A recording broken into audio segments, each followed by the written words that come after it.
And off we go, my friends. Hi there, Carson Meredith with you. It is 7 o'clock on this Saturday night, February 1st. This long, never-ending January is gone.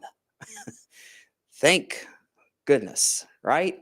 We got a lot to talk about tonight. It's quiet for the next few days, yes, but next week and beyond looks quite busy. So we're going to talk a lot about the long term tonight and tomorrow night as well. But we'll also talk about our friend Puxatawny Phil, because I know you guys love him.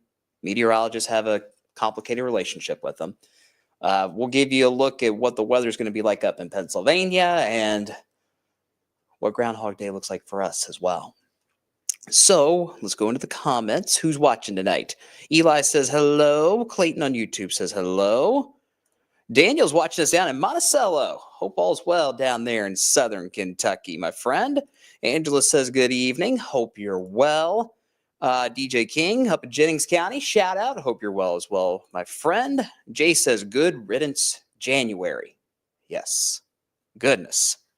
What a wild and sometimes frustrating January it was, right? All right. Let's jump outside. Let's go to Bardstown. Beautiful sunset this evening. Hope you got to take it in for a few minutes. Bright blue skies most of the day. Had a reinforcing cold front, if you will, that kind of moved through very early this morning. So we started off cloudy, then those clouds moved out, and it was just a gorgeous day. Even if it was just a little chilly compared to what we got spoiled with on Friday. We're down to 43 now here in Louisville. Got a light breeze out of the east around 8 miles per hour. It's been in that 5 to 10 ballpark most of the afternoon. So if you are about to head out on this Saturday night, make sure you have a heavier jacket with you because it will feel just a bit on the chilly side this evening. Here's the big picture. That front that cooled us down today, it is now to the south. My focus for the rest of tonight will be all of these clouds that you see in Illinois, Iowa, Missouri, and Kansas. There's a little disturbance that's moving through the Midwest as we speak. You got to go all the way up to Iowa and Minnesota and Wisconsin to see any decent precipitation out of it. So that means that all of that rain/snow will stay to our north with this disturbance. There is no precipitation, easy for me to say, in the forecast for tonight or tomorrow. But these clouds out near Kansas City and St. Louis will be sliding east as the night goes on. And that's going to mean, well, a couple of things. Number one, it means that our temperatures will bottom out around midnight, give or take an hour, and then they will warm through the rest of the night as we get closer to sunrise on Sunday morning. Remember, clouds at night, they're a blanket. They keep us warmer at night. So that's why we will see those temperatures rise a little bit throughout the night. Another reason or another thing with these clouds is, well, it'll be a little bit of an overcast start to the day on Sunday, but I'm becoming a little more optimistic that we will see some breaks in the clouds Sunday afternoon. Very similar to what we had today, in fact. So tonight, mostly cloudy and chilly. 36 is the forecast low temperature here in town. Again, that'll be around midnight tonight, and then we'll inch up towards upper 30s, maybe close to 40 by sunrise on Sunday. If you live outside the city, you're going to be in the low 30s tomorrow morning. So certainly a chilly start to our Groundhog Day, but look how quickly we warm up. Another day in the 60s. Gotta love it, huh? 62 is where we are heading in the afternoon. Now, there's going to be a bit of a temperature gradient tomorrow. In other words, the swing in high temperatures from the northern part of wave country to the southern part of wave country will be a little more than it normally is. And the reason why is the cloud cover. As we get towards tomorrow afternoon, if you're in southern Indiana, DJ King, I'm talking to you, it's going to be a little more stubborn are those clouds to get out of here. So that's why some of you up towards North Vernon, Seymour, Bedford, Scottsburg, Madison, maybe in the upper 50s tomorrow instead. Further south, down towards Litchfield, Mumfordville, Columbia, you're not going to see as much cloud cover tomorrow. So you might be around 63 or 64 degrees. But all in all, looks like a pretty nice day to be outside tomorrow. Back to the comments we go. Hello from Brandenburg. Shout out Meade County. Adam's watching in Bloomington as always. Hope all is well up there. Let's see. Carla says, I'm colder tonight than I was when it was freezing. She's a bring on the spring lady. I don't blame you. I do not blame you at all. 47 days away officially from that spring equinox. So we're getting there. But don't get too used to the mild temperatures, okay? You'll see in the 10-day when we wrap things up here in a few minutes. Joseph's asking about the alert day on Wednesday. Hold that thought. We will talk about that alert day on Wednesday. Remember, we don't do the color-coded alert days anymore. It's just red, unfortunately, or fortunately, depending on how you look at it. Some of you like the yellow alert day versus the red alert day. A lot of viewers, we found out, though, were kind of confused by that. So we just said, all right, forget all the colors. We're just going to say alert day, no alert day. And we still have that in place for Wednesday. Storms coming into play by then. But tomorrow is fine. Aside from the wind, it's going to be a little breezy tomorrow, especially from late morning into the early afternoon. We might see those gusts get closer to 25, maybe even 30 miles per hour. Let's say from late morning, 10 o'clock, to 2 or 3 in the afternoon. So just a bit breezy tomorrow. That wind is out of the south and west, so that'll kind of nudge those temperatures even further into the 60s for most of us. But that's about it. Just make sure your trash can or any loose objects outside is nice and secure, because you don't want to come home from church or brunch or what have you and see your trash can clear across the neighborhood road. So just keep that in mind, but no big deal with that wind tomorrow. Just a bit breezy. All right, let's talk about Phil. Will he see his shadow? I did it last weekend. I'll do it again. Post in the comments. Will he see a shadow or not? Yes, no, maybe so. Let me know. I will tell you that up in Pennsylvania in the morning, it looks dry. There was some concern about last weekend about maybe some wintry weather up there. That no longer will be the case. We'll have a mixture of sun and clouds near sunrise in the morning up in Pennsylvania. It's going to be cold. They'll be in the teens in all likelihood in Pennsylvania tomorrow morning. Now, look, it's a groundhog, we know, okay? Does he really know if he's looking for a shadow or not? I get it. But in years past, how much sun and how much cloud cover there's been hasn't really correlated with what Phil sees or doesn't see. So there's that. It's been a mixed bag the last 10 years. I don't have the stats in front of me. I think it's been 6 long winters versus 4 early springs, his last 10 predictions. So it's pretty much right down the middle. But as we degreed meteorologists have to remind you every single year, we love Phil, but he is just a groundhog. He's only accurate 39% of the time in his entire history. So you'd have better luck flipping a coin, heads early spring, tails late winter, than you would with our furry friend. But that's okay. This is fun. It's supposed to be fun, right? Let's see. We got a handful of y'all predicting. Let's see. Somebody says, yes, he will see a shadow. Jay says he will. Eli says no. Adam says no because of the clouds. Perhaps. We'll see. Like I said, it hasn't been necessarily a correlation in the past.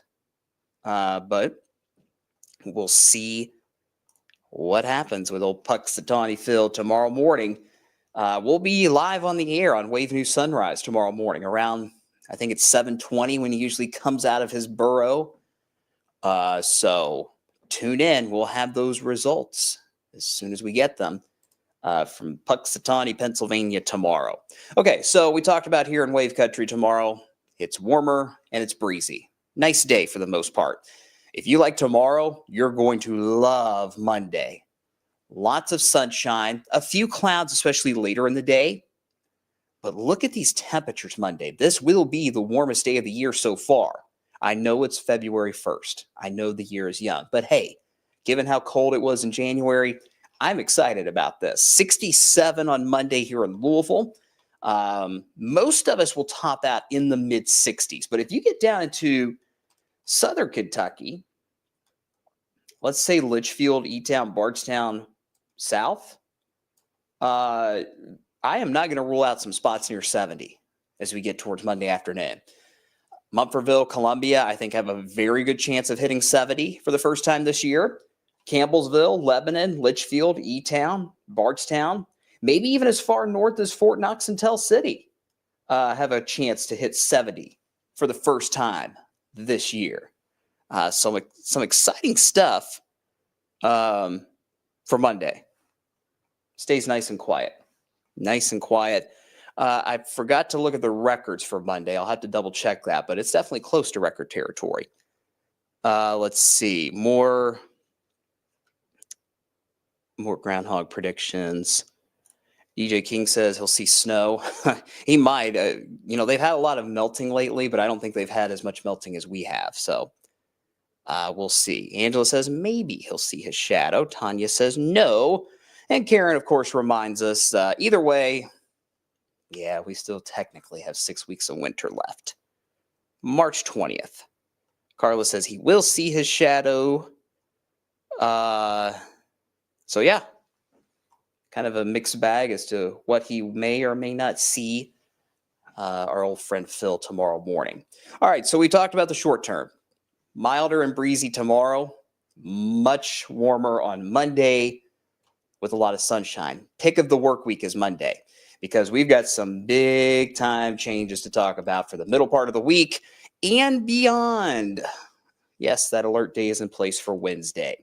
Coming up here in 30 seconds after we pay some bills, we'll dive deeper into that long-term forecast and that potential for a few storms that could be strong by the middle part of the week. Hang tight, 30 seconds.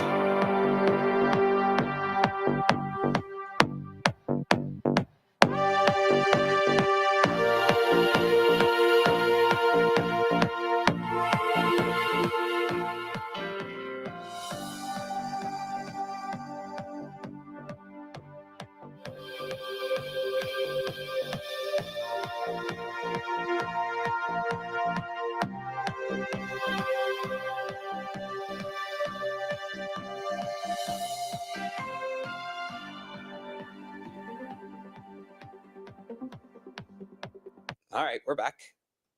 And we will begin our deep dive into the long term.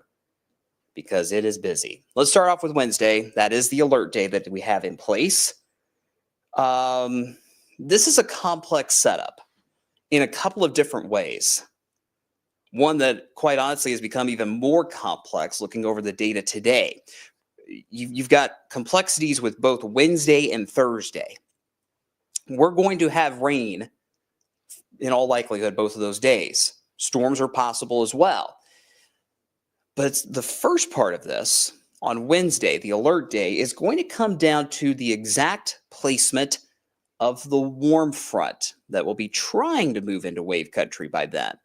Let's run through the details first of why we have flagged Wednesday as an alert day. Remember, there's no color codes anymore. It's just a straight up alert day.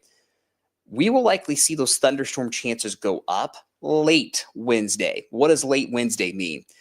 Right now, it looks like Wednesday evening that those storm chances start to climb. Some of those storms could be strong. Is this going to be a severe weather outbreak? No, it will not. This looks like a classic February severe storm chance where you have a lot of shear in the atmosphere, you've got a lot of moisture, but the fuel, the instability is what is in question. Now, this time of year, you don't need a ton of instability, but you got to have at least a little bit. That's where the warm front comes into play. The main threats we're watching at this point are gusty winds and flooding. A lot of rivers down in central Kentucky are out of their banks right now. There's several flood warnings in effect because of the snow melt we've had and the 1 to 3 inches of rain we saw back on Thursday night. So it's not going to take much more rain to cause additional flooding issues in those creeks and those rivers. So that's the second threat we're watching. Let's see. Cameron's asking about the tornado risk on Wednesday, what might bump it up. Truly the instability. Obviously, if we don't have a ton of instability, the severe weather risk might be quite a bit lower. If we get a little more fuel in here, then that tornado potential goes up a bit. Is that tornado risk high? No. Is it zero? No. There is still a low-end chance for maybe 1 or 2 spin-ups, possibly late on Wednesday. But again, we are, 4 days away? So a lot is still in flux. There are still some details that we don't have nailed down at this point, and we're still trying to work out all of those details so that we can really pin down when that strong storm potential is at its highest. It's been a while since we talked about strong storms around here, right? We kind of had to get back into the severe weather swing of things, if you will. So here's Futurecast. This is 8 o'clock Wednesday morning. You could kind of tell basically where the warm front is when you look at this red shade out here to the west across Kansas, Missouri, and Arkansas. That is the fuel. That's the instability coming in behind the warm front, the warm sector, basically, right? And you see the leading edge of that warm sector is still west of St. Louis Wednesday morning. But we could still have a few rain showers developing on top of us Wednesday morning. Just good old-fashioned rain showers to start off the day on Wednesday. No big deal at all. But as we go into Wednesday evening, see that big push from the warm sector as that warm front lifts northward? That's when we start to get a little more concerned about thunderstorms in general, some of which could be on the stronger side. This is the European model, okay? Let me take it full screen so you can see my illustrations better, or lack thereof. So the leading edge of the warm sector is way up here towards Chicago, Columbus, Ohio, Wednesday night. So we are firmly in the warm sector in wave country when looking at the European model. That would obviously mean thunderstorms will be around, some of which could be strong because we'll have a decent bit of instability, decent bit of CAPE for those weather weenies out there, convective available potential energy. In other words, fuel for storms. The Euro's been consistent on lifting that warm front way north, like I've shown you, putting us in the warm sector and giving us that chance for strong storms late Wednesday. However, the GFS model, which I don't have popped up here, but the GFS model keeps the warm front right across wave country. That would mean two things. One, the temperature gradient, or the difference in temperatures from north to south, will be massive on Wednesday, where we're talking highs struggling to get to 50 in southern Indiana to maybe getting close to 70 in southern Kentucky, which would obviously complicate things a lot when it comes to any storm chances.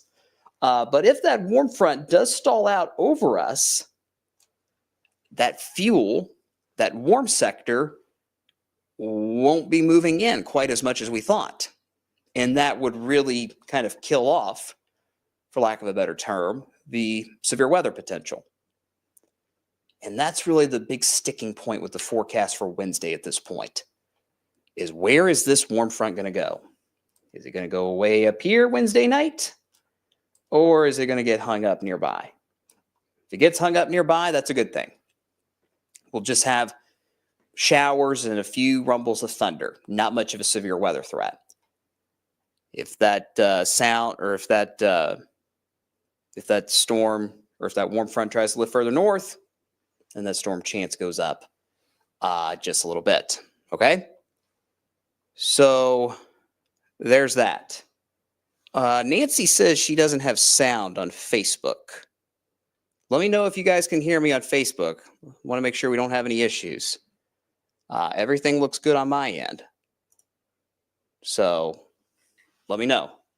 But anyway, so that's the sticking point with Wednesday. We're going to keep the alert day in place because we don't want to, we don't want you guys to get surprised if we do have severe storms Wednesday evening, because it's been a while since we've had severe storms around here.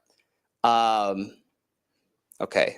See, Karen says she can hear me. Shannon says she can. Jamie says she can. Okay. Sounds good. So Nancy, you might want to check some of your sound settings. That might be the reason why you can't hear me. Well, you can't hear what I just said. Anyway, never mind. Adam says, so the peak of the instability is late, like bedtime Wednesday night. I wish I could say more specifically at this point, Adam, but I just can't. I can only really say Wednesday evening at this point.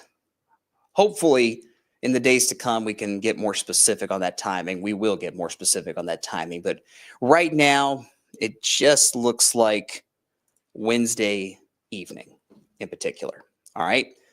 So that's Wednesday's setup. Where does the warm front go? Further north the warm front goes, the greater our strong storm threat is. The further south it stays, the less our severe weather threat will be. That's part one.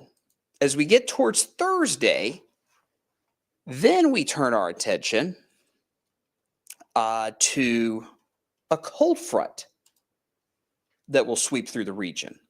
The cold front will move through on Thursday. That's fairly confident. But there's a couple of things we have to figure out here. When does the front move through? And where is that warm front? It always goes back to that warm front. So here's the deal. This is the European model. Let me take it full screen again. If the warm front's way up here Wednesday night, that means the cold front's going to start out right here between Chicago and St. Louis, which would give it more time to dive south and east from Illinois down into our area. And that could enhance the risk for strong storms on Thursday. Okay? Especially if that cold front moves in later in the day on Thursday. So the further north that cold front is, it's going to have more time to move through, which means it'll still have more fuel to work with, which means that strong storm risk could be higher on Thursday. However, if we go back to the GFS train of thought, which has the warm front stalled out nearby and not really getting far north, then that means the cold front is going to, by and large, stay to our south and west, right through here. And if that happens, it's not going to have as much time to move through the region, which would be a good thing. That would allow the front to get out of here a little quicker, and that would limit its opportunity for instability, and that would limit the opportunity for stronger storms on Thursday. Notice how one thing kind of causes a chain reaction for the rest. That's the case with this setup for the middle of the week. So that's why we don't have the alert day intact for Thursday right now. Right now, it's just Wednesday. But if we become more confident that that cold front will have time to move through Thursday and be able to take some of that thunderstorm fuel, then we'll flag Thursday as an alert day as well to say, hey, there might be more strong storms Thursday. We're not confident enough to say that at this time. We need to look at more data. We need more consensus. We need more agreement among the models before we make that decision. But I think we're good with the alert day for Wednesday right now because you guys now know, hey, pay attention to Wednesday. Some stronger storms might come into play. And we'll see how Thursday plays out as we get closer. Regardless, this whole mess looks to move out of here no later than Thursday night. And for the most part, we'll quiet things down on Friday. Briefly. You'll see why I say briefly in the 10-day in a second. We mentioned the risk for flooding is there as we get towards Wednesday and Thursday. Rainfall amounts aren't too terribly impressive right now, around an inch in most spots. But again, because we're so waterlogged from the snow melt, from the rain we had Thursday and Friday, it's not going to take much more rain to cause additional flooding. So those creeks and rivers that are already running out of their banks, they will recede a little bit in the next couple of days, and then they'll probably go right back up to where they were by the end of the week. So if you live near a creek or a river, pay attention to those water levels over the next few days, especially by the end of the week. What questions do we have? What questions do we have? Looks like all the sound is figured out. Hopefully, good deal. Katie's asking about a tornado risk. I'm not going to say it's zero, but it's not terribly high at this point. I think the main focus is going to be gusty winds for the time being, in addition to that heavy rain flooding potential. So tornado risk low for now, but it's not zero. So hope that makes sense for you, Katie. Good question. Let's see. Weather Geek always watching on YouTube. So you're saying not to come home from Florida next week. No, you can. Now, if you're coming home Wednesday or Thursday, you might want to pay attention to the forecast as it's happening, or if you're flying, make sure you check on your airline or something like that. But I don't think it's enough to necessarily cancel your travel plans, Weather Geek, as we get towards next week. Tanya's asking, so Indiana's not going to get strong storms? I don't want to say that just yet. I would say my gut feeling at this point is the greatest severe weather concern is likely in Kentucky. That's not me saying that Indiana's in the clear. That's just me saying that depending on where that warm front sets up Wednesday, the greater risk will likely be in Kentucky. But again, that could still change as we go through the next 3 or 4 days.